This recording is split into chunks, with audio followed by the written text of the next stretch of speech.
नेपाल पद यात्रा करते हुए 8 दिन हुए हैं और रात्रि का विश्राम रामानंद आचार्य पीठ आश्रम चतराधाम में किया गया। आश्रम की व्यवस्था बढ़िया थी। जब भी हम किसी संत महंत के आश्रम में जाते हैं तो बढ़िया से व्यवस्था होती है, पर ये सिर्फ व्यवस्था हमारे सुख सुविधा के लिए नहीं है, ये व्यवस्था है हमारे सीखने के लिए। जो आज हमें मिल रहा है, जब समय आएगा तो हमें भी इसी तरह देना होगा। जे आने वाली पीढ़ियों के लिए एक सीखने की व्यवस्था है कि सनातन धर्म के जो पूज्य लोग हैं वो किस तरह से सनातन धर्म का संरक्षण करते हैं, किस तरह से सनातन धर्म को आगे बढ़ाने के लिए कार्य करते हैं, किस तरह से सनातन धर्म से जुड़कर वे संसार का कल्याण करते हैं, समाज को नर का रूप नारायण मान के सेवा करते हैं। रात्रि में चतराधाम में वहाँ विश्राम करने पर सुबह हमने वहाँ से अपनी यात्रा आरंभ की, पर उससे पहले वहाँ के महंतों ने हमें रोक लिया और बाल भोग के लिए आग्रह किया गया। बाल भोग रूप में हमने थोड़ा थोड़ा चना पाया, चाय पी और फिर अपनी यात्रा आरंभ की। इस यात्रा में ऐसे अनुभव होते हैं कि जो जीवन के लिए शिक्षा देते हैं, मेरे लिए शिक्षा देते हैं, आने वाले समाज के उन लोगों के लिए जो मुझसे जुड़े हैं, जो इस यात्रा से सीखना चाहते हैं। इस यात्रा में मेरा कुछ भी ऐसा नहीं जो मेरा हो।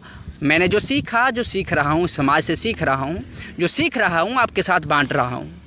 बस जब भी देखता हूँ तो प्रकृति में प्रकृति कैसे खेलती है, कभी पशु, कभी पक्षी, कभी मनुष्य, इस तरह से एक खेल चल रहा है, भगवान की लीला चल रही है। मानो टीवी स्क्रीन पर एक फिल्म चल रही हो, जहाँ पर हर कोई अपने रोल को इस तरह से निभाने का प्रयास कर रहा है मानो वो टीवी स्क्रीन पर रोल प्ले करने जैसा हो। पशु को देखो, पक्षी को देखो, कुछ बतखें पानी में डुबकी लगाती हैं, ऐसा लगता है ये मछली हैं। कुछ भैंसें पानी में जाती हैं, स्नान करती हैं, ऐसा लगता है जो कोई गंगा में जाकर अपने पाँव धुलने का प्रयास कर रहा हो। इस तरह से प्रकृति को देखते देखते, प्रकृति के साथ जीते जीते हम आगे बढ़ते गए और शुरू हो गए जंगल के एक रास्ते में। कुछ दूर जंगल में पहुंचे पर हमने विश्राम किया, क्योंकि जंगल का दृश्य इतना मनमोहक था कि बिना विश्राम किए नहीं रह पाए। विश्राम करते उससे पहले मन में एक विचार आया, क्यों ना जंगल में चला जाए और खूब अंदर जाके इसको देखा जाए, एहसास किया जाए, अनुभव किया जाए, इसके साथ कुछ पल जिए जाएं। तो निकल गए जंगल के गहरे हृदय में, जहाँ इसको हम जान सकते। मैं और मेरे साथ थे मनोहर दास जी। जंगल में चले गए, कुछ पल जंगल में बिताने का प्रयास किया। वैसे तो हम अकेले चलते हैं, पर इस समाज में अकेलापन कहाँ। कहीं गाड़ियों का शोर, कहीं लोगों का शोर, कोई लड़ाई करता है, कोई झगड़ा करता है, कहीं आबादी बढ़ रही है, कहीं आबादी घट रही है। पर खुद से जीने का समय कब मिलता है? जब आप खुद की खोज में किसी गहरे जंगल में चले जाते हैं। जंगल दो तरह के होते हैं, एक बाहरी जंगल, एक आंतरिक जंगल। हमारी पद यात्रा इन दोनों जंगलों की है। बाहरी जंगल की यात्रा करके लौटना है आंतरिक जंगल को, जहां खुद को शांति से बैठा सकें, जहां खुद को शांति से तलाश सकें, खुद से मिल सकें, खुद से बातें कर सकें। इस तरह से हम आगे बढ़ रहे थे कि गहरे जंगल में हनुमान जी की सेना दिखाई दी। जब सेना दिखाई दी तो मन में ऐसा लगा कि कुछ सेवा की जाए। अब हम तो वही ठहरे रमते राम। हमारे पास क्या था? कुछ चावल थे, कुछ चना था, तो हमने प्रयास किया उनको प्रसाद देने का।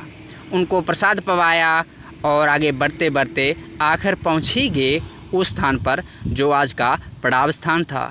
इस स्थान का नाम था रामधुनी, जहाँ के लोगों का ऐसा मानना है कि जहाँ पर जनकपुर की यात्रा करते समय श्री राम, लक्ष्मण और विश्वामित्र जी आकर रुके थे कुछ दिनों के लिए और अपनी धूनी रमाए थे, अपनी धूनी जलाए थे, जो धूनी आज भी जलती है।